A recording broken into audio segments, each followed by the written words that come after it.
வணக்கம். நாம் இன்றைக்கி சோள மாவில் ஒரு ஸ்நாக்ஸ் ஒன்று செய்ய போகிறோம்.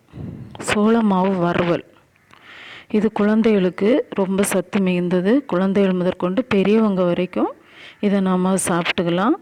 இதில் அதிகமான ஊட்டச்சத்துக்கள் நிறைந்திருக்கு இந்த சோள மாவில். இதில் அதிகமாக இருக்கிறது பொட்டாசியம், ஆன்டி ஆக்சிடெண்ட், ஃபைபர் அதிகமாக இதில் இருக்குது. இதை நம்ம சாப்பிடுவதனால ஒரு கப்பு மஞ்சள் கலர் சோளத்தில் 392 மில்லிகிராம் பொட்டாசியம் இருக்குது. மற்றும் வெள்ளை சோளம் ஒரு கப்பில் 416 மில்லிகிராம் பொட்டாசியம் இருக்குது. இது உயர் இரத்த அழுத்தங்களை சீராக வைப்பதற்கு நம் உடலுக்கு போதுமானதாக இருக்கிறது. அதுக்கப்புறம் இதில் கரோடைனுகள், விட்டமின் சி, விட்டமின் இ என்கிற கரோடைனுகள் இருப்பதனால இது கண்களுக்கு மிகவும் சிறந்த ஒரு மாவு. சோள மாவு நம்ம கண்களுக்கு அவ்வளோ மிகவும் சிறந்தது. இன்னொன்று, இதில் நம்ம வேக வச்சு ஒரு 4 கிராம் வேக வச்சு சாப்பிட்டோன்னா அதில் ரொம்ப நார் சத்து இருக்குது. நார் சத்து இருக்கிறதுனால இது மலச்சிக்கல், இருதயத்தில் சம்மந்தப்பட்ட வியாதிகள், புற்றுநோய் சம்மந்தப்பட்டது எல்லாமே சரியாகிறதுக்கு மிகவும் பயனுள்ளதாக இருக்குது. இது நம்ம உட்கொள்கிறதுனால இதில் இருக்கிற நார் சத்து, ஃபைபர் அதிகமாக இருக்கிறதுனால நமக்கு உடல் எடையை சீக்கிரமாக இதை சரி பண்ணி தந்துடுது. நம்ம உடல் எடையை சீராக வைப்பதற்கு இது ரொம்பவும் அதிகமாக உதவுகிறது. வாங்க இப்போ நம்ம எப்படி இந்த சோள மாவு வறுவல் பண்ணுறதுங்கிறத பற்றி பார்க்க போகிறோம்.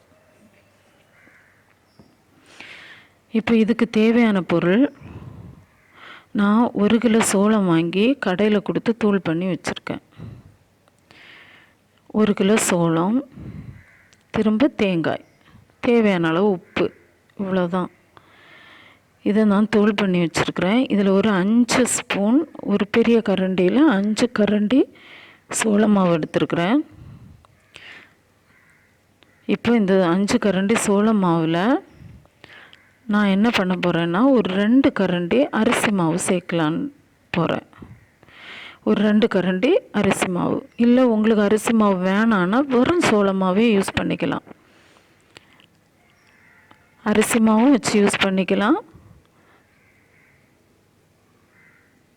இல்லை வெறும் சோளத்தையும் யூஸ் பண்ணிக்கலாம். அதுக்கப்புறமா இதை போட்டு நல்லா பிசைஞ்சுக்கணும். தேங்காய், உப்பு,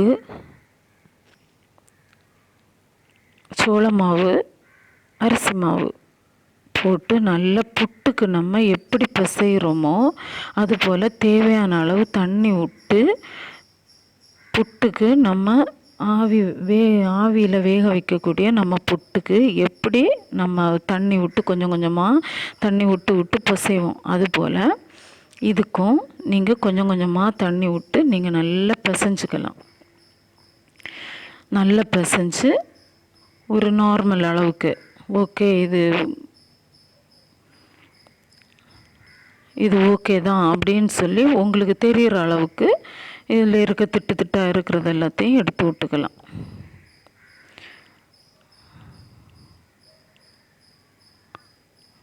எடுத்து விட்டு புட்டுக்கு பிசைகிற மாதிரி எடுத்து நம்ம வச்சுக்கிறோம். திரும்ப கடாயில் கடுகு தாளித்து ரெடி பண்ணி வச்சு திருப்பி இந்த நம்ம புட்டுக்கு பிசைஞ்சு வச்சுருக்கிற மாவை இதில் கொட்ட போகிறோம். இதில் கொட்டி இதில் அப்படியே இந்த மாவை கொட்டிடணும். கொட்டினதுக்கப்புறம் நல்லா கிளறி விட்டுக்கணும். இது ஒரு பருவம் வர்றது வரைக்கும் நல்லா கிளறி விடணும்.